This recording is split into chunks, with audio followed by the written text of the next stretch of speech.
everyone, welcome. It's Brandy, and today I have a new layout for you guys using the June Color Kitz from Shimmerz Paints. My last Shimmerz layout was very heavy on the mixed media side, so I kind of wanted to go a little more subtle with the mixed media this time. And besides, I really love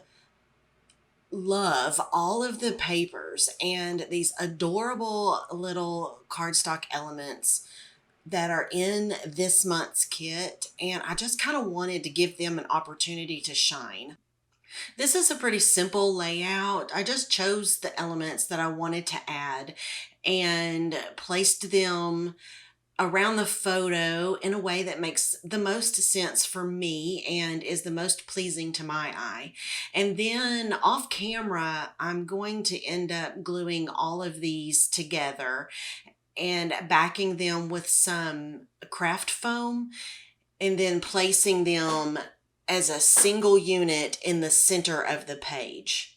So I've done that here. I have everything all glued together and glued down onto my background piece. And now I'm going to add a few of these or a couple of these pieces of patterned paper to the top and the bottom.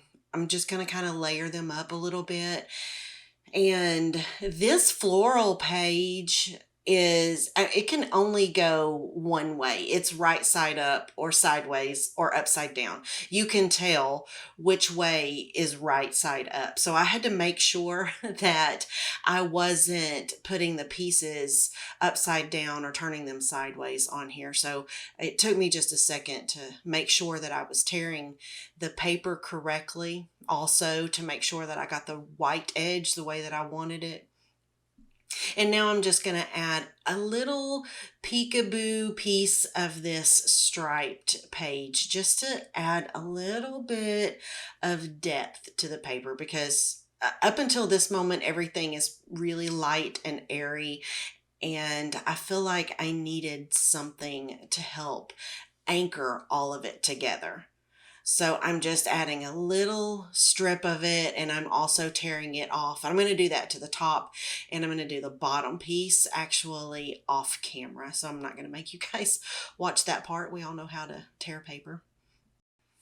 So here's where I'm bringing in the only mixed media element that I'm going to have on this page. And this is one of my favorite techniques. It's one of the easiest ways, I think, to get some color onto your page.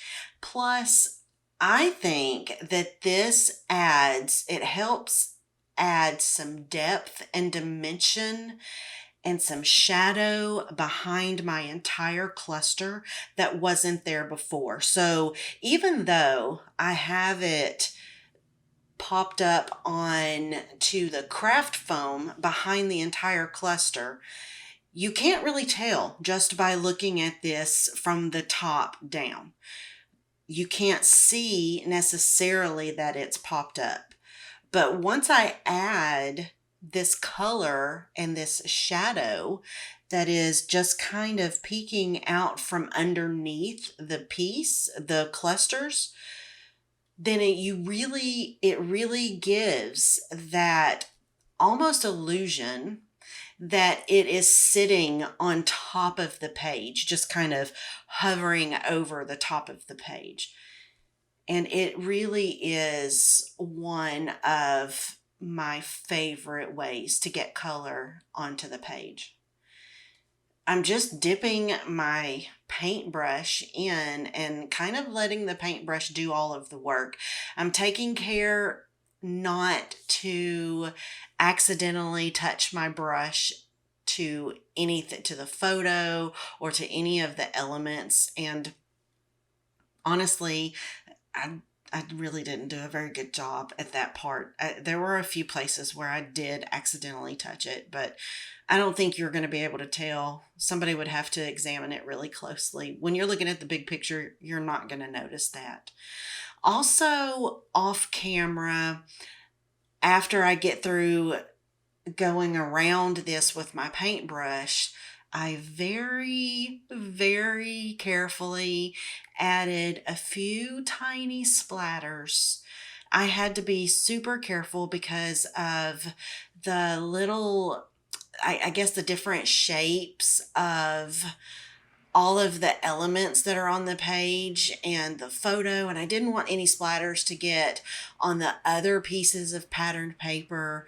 So I just had to be super, super careful where I was splattering and make sure I was covering everything up. And it was kind of tedious, but I really wanted those extra splatters on there. So I took the time to do it.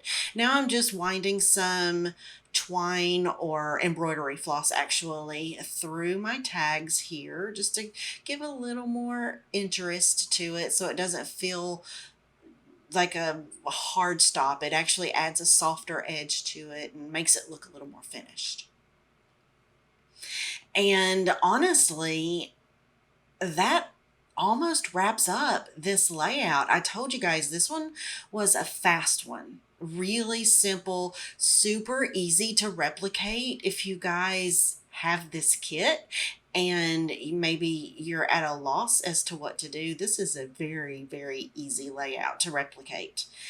I just pulled a few little gems or rhinestones from my stash and pulled out they were kind of clear, iridescent color, but once I put them on top of the blue, they looked a little purple, but I was okay with that. I just let that go. I didn't think it was that big of a deal. And I think I placed this in 3 different places around the layout, and I called it a day on this one. That wraps up the whole thing. It's done. I hope you guys enjoyed this layout. And don't forget to check us out on the Shimmerz Paints blog for more gorgeous inspiration coming up with the June Color Kitz.